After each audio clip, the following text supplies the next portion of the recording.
लेकिन आरोप तो लग रहा है कि आप बदलते रहते हैं, कभी इधर कभी उधर। हरी झंडी मिल गई है क्यूटी से आपको। देखिए, हमारे नेता ने तो आज स्पष्ट रूप से कह दिया। वैसी की पार्टी क्यों छोड़ दी आप?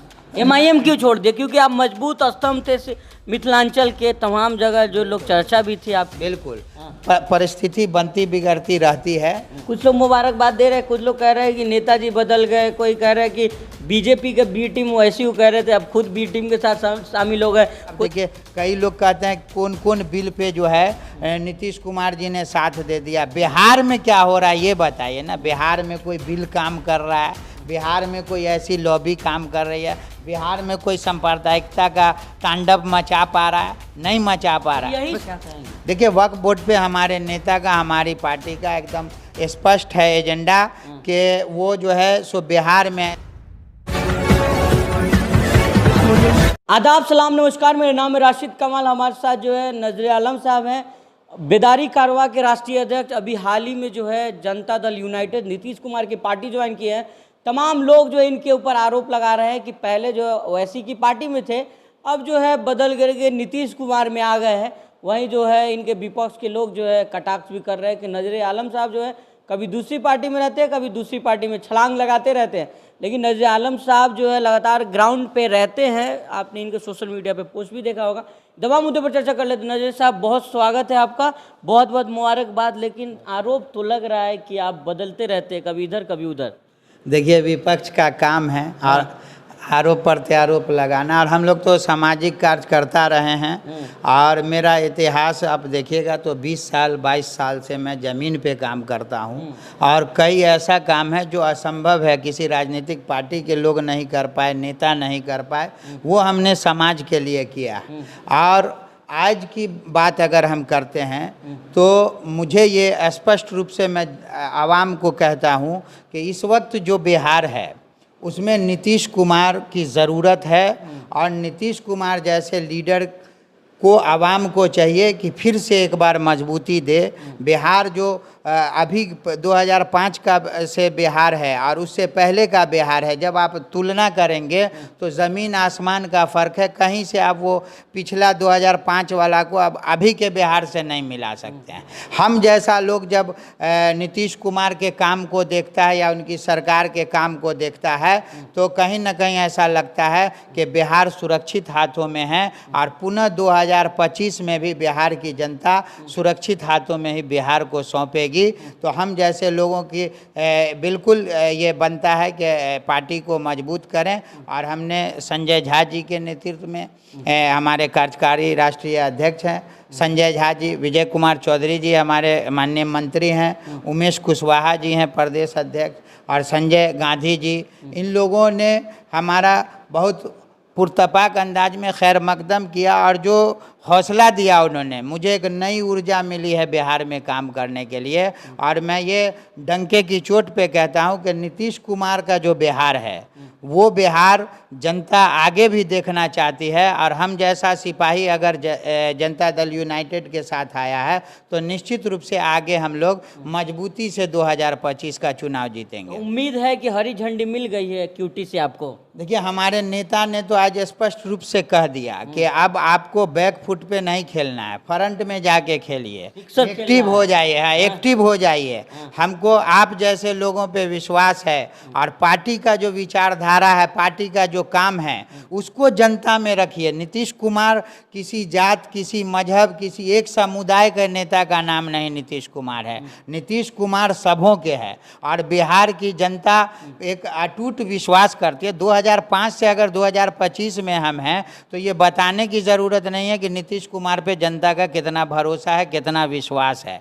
एकदम स्पष्ट है कि 2025 और फिर से नीतीश की रणनीति पे काम चल रहा है। और हम जैसे लोग आ गए तो और मजबूती से मिथिलांचल, पहले भी हम लोग जीते हुए हैं, इस बार भी जीतेंगे, पूरा बिहार जीतेंगे निश्चित रूप से। नीतीश कुमार पे जिस तरह आप कह रहे हैं, बिहार तो भरोसा कर रहा है, लेकिन क्यूटी को लोग आप पे भरोसा करेंगे? क्योंकि इसके पहले आप वैसी के पार्टी में थे, आज वहाँ पे सभा भी हो रही है, तो आपका भी तो जिक्र होगा वहाँ पे। भाई, आप तो अब जदयू के नेता हो गए हैं, तो आपको जनता वहाँ का स्वागत करेगी? एकदम, जनता तो हमारे साथ है। और मेरा आप जितना भी चाहे सोशल साइट हो या जो भी मेरा प्रोफाइल है, आप उसको देखिए। हमारी ताकत ही जनता है, आवाम है।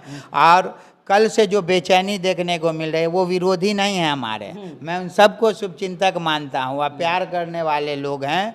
वो उनका जो भरास है, जो लोगों ने ठगा 2005 से पहले, जिस तरह से हमारे यहाँ आज भी मुस्लिम समुदाय बेबस है, जिस तरह का 2005 से पहले का बिहार था, डरावना बिहार था, जिसको मुसलमान आज भी सोचने में खौफ महसूस करता है, उससे बाहर निकल चुका है। वो लोग जो विश्वास हम में देख रहे हैं, उस विश्वास को मैं पूरी तरीके से कायम रखूँगा। हमारे नेता, अब देखिए कई लोग कहते हैं कौन कौन बिल पे जो है नीतीश कुमार जी ने साथ दे दिया। बिहार में क्या हो रहा है ये बताइए ना। बिहार में कोई बिल काम कर रहा है?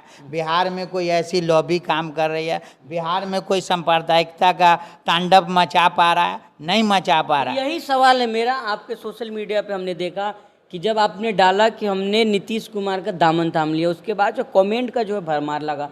कुछ लोग मुबारकबाद दे रहे हैं, कुछ लोग कह रहे हैं कि नेताजी बदल गए, कोई कह रहा है कि बीजेपी के बी टीम वैसी कह रहे थे अब खुद बी टीम के साथ शामिल हो गए, कोई कह रहा है कि नीतीश कुमार मुसलमानों के रहनुमा नहीं है, मुसलमान के लिए तो वक्फ बिल पे उन्होंने समर्थन कर। तो कैसे करिएगा, टैकल कैसे करिएगा? देखिए मेरा आप पूरा प्रोफाइल उठा लीजिए, मैंने कभी असदुद्दीन ओवैसी को बी टीम नहीं कहा। यही तो बड़ा सवाल है कि जो तेजस्वी यादव बोलने से डरता है, भागता है, वो जो नेता प्रतिपक्ष होने के बावजूद ये कहे कि ओवैसी कॉमनल है, 20% 18% थोक वोट जिस पार्टी ने लिया, 2005 से पहले ठगने का काम किया, अब ओवैसी साहब के आने से उनकी बेचैनी बढ़ी हुई है। हमारे पार्टी की, हमारे नेता की बेचैनी बताइए, या हमारे नेता ने कभी ओवैसी साहब पे कोई अभद्र टिप्पणी की हो? ऐसा कुछ नहीं है। सबों को अपनी पार्टी से चुनाव लड़ने का अधिकार है। ओवैसी साहब भी लड़ रहे हैं, कोई दिक्कत नहीं है। लेकिन जो लोग बी टीम बोलते हैं, आज क्यों नहीं वो प्रेस कॉन्फ्रेंस करके बता रहे हैं कि तेज प्रताप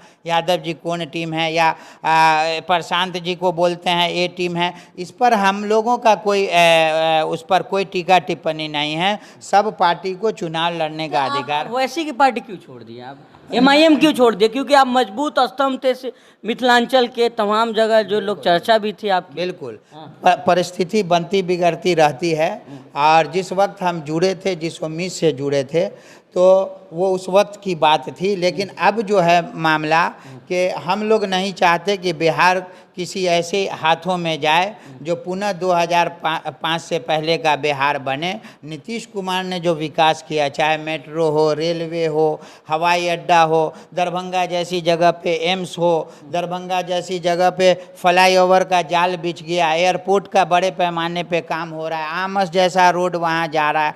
और जो महिलाओं पे खास करके, अच्छा चाहे वो आप ये जो भी योजना महिलाओं पे चले, ऐसा तो नहीं है कि सिर्फ नन मुस्लिम महिलाओं को मिल रहा है, मुस्लिम महिलाओं को भी फ़ायदा मिल रहा है। 10,000 रुपया जो काम कर रही महिला उसके खाते में। वक्फ बोर्ड पे क्या कहेंगे? देखिए वक्फ बोर्ड पे हमारे नेता का, हमारी पार्टी का एकदम स्पष्ट है एजेंडा कि वो जो है सो बिहार में ऐसा कुछ भी नहीं करने देंगे किसी को जिससे बिहार का अमन शांति खराब हो, बिहार का भाईचारा खराब हो। बिहार सबों का है और सबों को बराबरी का हक है। नीतीश कुमार का स्लोगन ही है नीतीश सबके हैं, और इसी नारा के साथ हम लोग बिहार 2025 जीतेंगे। जनता पर अटूट भरोसा है और मिथिलांचल का इस बार और भी रिजल्ट आपको देखने को मिलेगा, चाहे वो दरभंगा हो, मधुबनी हो, समस्तीपुर हो, हम लोग बड़ी मजबूती से वहाँ चुनाव जीतेंगे। लेकिन नजर आलम साहब, आप तमाम मुस्लिम मुद्दे पे एक्टिव रहते हैं, आपकी बेदारी कारवा बोलती है, प्रेस कॉन्फ्रेंस भी करते हैं, लेकिन जो आपने विरोध किया था वह कानून जब लागू हुआ था, लोग वही सवाल कर रहे हैं कि नजर आलम साहब आखिर फिर नीतीश कुमार के साथ क्यों चले गए जब उसका विरोध कर रहे थे? नहीं, देखिए जो भी एजेंडा है, जो भी मैंडेटरी का इश्यूज है, और हमने गंभीरता से माननीय मुख्यमंत्री जी के पास रखा। अभी मदरसा बोर्ड के असातिज़ा यहाँ पटना में धरना दे रहे थे, मैंने उसमें भी जाकर के अपनी बात रखी और मैंने कहा कि आपका जो भी एजेंडा है, मदरसा बोर्ड की जो हालत थी उसको यही नीतीश कुमार ने सुधारा, यही मौलवियों को 7 पे स्केल दिया, यही मदरसे में बड़ी बड़ी बिल्डिंग दे रहे हैं। तो ऐसा नहीं है, नीतीश कुमार जी काम करने वाले लोग हैं। बहुत सारी बातें जो बची हुई है वो आने वाली सरकार में पूरा होगा, और ऐसा कुछ भी नहीं है कि हमने जो है सो नीतीश कुमार का विरोध किया। जो भी मेरा काम था सरकार को मैंने लिखा। हम लोग सामाजिक कार्य करता है, कोई पार्टी के नेता नेता तो थे नहीं कि हम सरकार का गिरबान पकड़ें कि आपको करना ही है। सामाजिक कार्य करता है। और आप मेरा प्रोफाइल देखिए कि माननीय मुख्यमंत्री नीतीश कुमार ने मुझे सामाजिक कार्यकर्ता रहते हुए जितनी बातें उन्होंने बेदारी कारवां की मानी हैं, किसी संगठन का नहीं माना है। हमने तो कहा मदरसा बोर्ड के असातिज़ा को कि यही तेजस्वी यादव जिसको मुसलमानों ने हमेशा थोक वोट दिया, एक FIR कराने ये पटना से दरभंगा चले गए, लेकिन यहाँ बगल में पटना में धरना पे बैठे थे, एक भी बार तेजस्वी यादव ने जाके उसकी शुद्धि नहीं लिए। तो हमारे नेता ऐसे नहीं ठगते हैं, हमारे नेता काम करते हैं। और नीतीश कुमार जी से हमारा मुद्दा पे बात होता था, विरोध भी हुआ, समर्थन भी हुआ। ऐसा नहीं है कि हमने सिर्फ आंख मूंद करके लड़ाई लड़ी। कहने का मतलब ये है आपका कि जब यहाँ पे जो वक्फ कानून लागू नहीं होने वाला बिहार में? नहीं, कुछ नहीं, ऐसा कुछ है क्या? बिहार क्या देश में नहीं होने जा रहा है ना? लेकिन ये जो डरा करके देखिए, जिसकी चरित्र तो सबका छिपता नहीं है, राजद गठबंधन का जो चरित्र है कि डरा करके वोट लेने का, धमका करके वोट लेने का, इसको तो नीतीश कुमार जी के आने के बाद ख़त्म हो गया।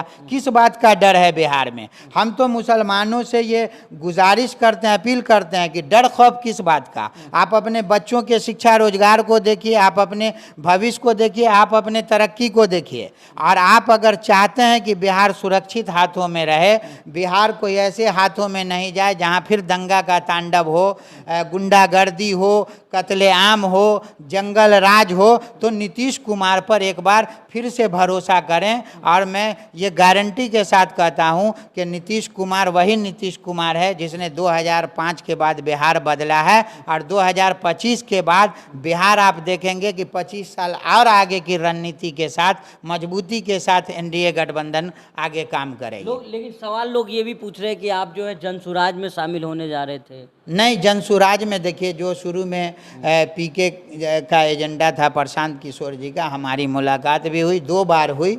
लेकिन चूँकि हम लोग ज़मीन पे काम करने वाले लोग हैं, जनता को नहीं ठग सकते, तो मुझे जो विचारधारा नीतीश कुमार जी की पसंद आई, चाहे वो हमारे नेता हैं संजय झा जी, आप देखिए कि पहले दरभंगा मिथिलांचल की क्या हालत थी। आज आप भी पत्रकार हैं, पूरा घूमे होंगे, देखे होंगे कि आज आप दिल्ली के तर्ज पे देखिए कि वहाँ हमारे यहाँ कैसे ओवरब्रिज बन रहा है, कैसे एम्स का काम हो रहा है बड़ी तेज़ी में, है ना?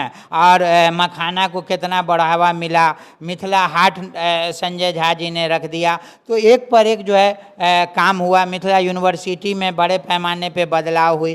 तो ऐसा नहीं है। हमारे मंत्री विजय चौधरी जी हैं, वो भी लगातार मुसलमानों पे गंभीरता के साथ सोचते हैं। केवटी का क्या हालचाल है? केवटी भी हम लोग जीतेंगे इंशाल्लाह, और मिथिलांचल ही समेत पूरा बिहार जीतेंगे। हम तो बोल रहे हैं, इस बार कोई मतलब मुकाबला नहीं है। जो लोग ये हवाबाजी दे रहे हैं कि हमारे साथ, उनसे मैं पूछता हूँ आपके पास कौन वोट है?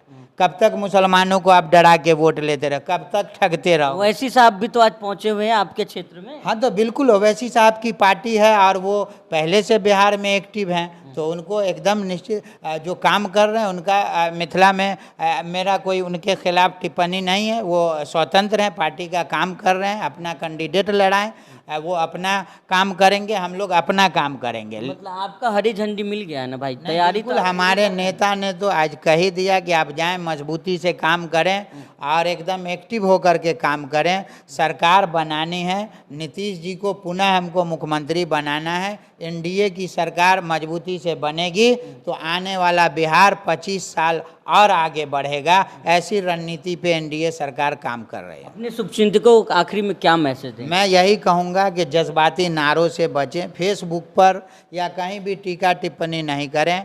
आप ही हमारी ताकत हैं, आप समझें। आप चाहते हो एक तरफ की मुस्लिम लीडरशिप मजबूत हो, एक तरफ आप चाहते हो कि अपने लोग हमारे मजबूत बने, तो आप अगर गलत दिशा में जाओगे तो निश्चित रूप से नुकसान उठाना पड़ेगा। हम नहीं चाहते कि हमारे नौजवान किसी ऐसे इसमें फंसे। आप संयम बरतें। और जो नीतीश कुमार है, बिहार को आपको और भी स्टेट दिख रहा होगा कि क्या हालत है मुसलमानों की। अगर चाहते हैं कि बिहार नीतीश कुमार जैसे नेता के हाथ में सुरक्षित है तो एकदम आंख खोल कर मून कर एकदम ओपन एजेंडा में आइए और नीतीश के साथ आइए एकदम। बहुत शुक्रिया बात करने का। आपका भी शुक्रिया। तो ये थे हमारे साथ नजर आलम शाह, जो तमाम मुद्दे पर चर्चा कर रहे हैं। मिथिलांचल के बड़े नेता हैं और क्यूटी विधानसभा से दावेदारी जो है करेंगे इस बार जो है जनता दल यूनाइटेड से, नीतीश कुमार की पार्टी से। इससे पहले असदुद्दीन ओवैसी की पार्टी में थे। लगातार लोग जो है कटाक्ष भी कर रहे हैं, कुछ लोग मुबारकबाद भी दे रहे हैं। अब क्या कुछ निर्णय होगा ये तो चुनाव में पता चलेगा। आप ही क्या आ रहा है इस वीडियो पे हमें ज़रूर बताइएगा। बहुत बहुत धन्यवाद।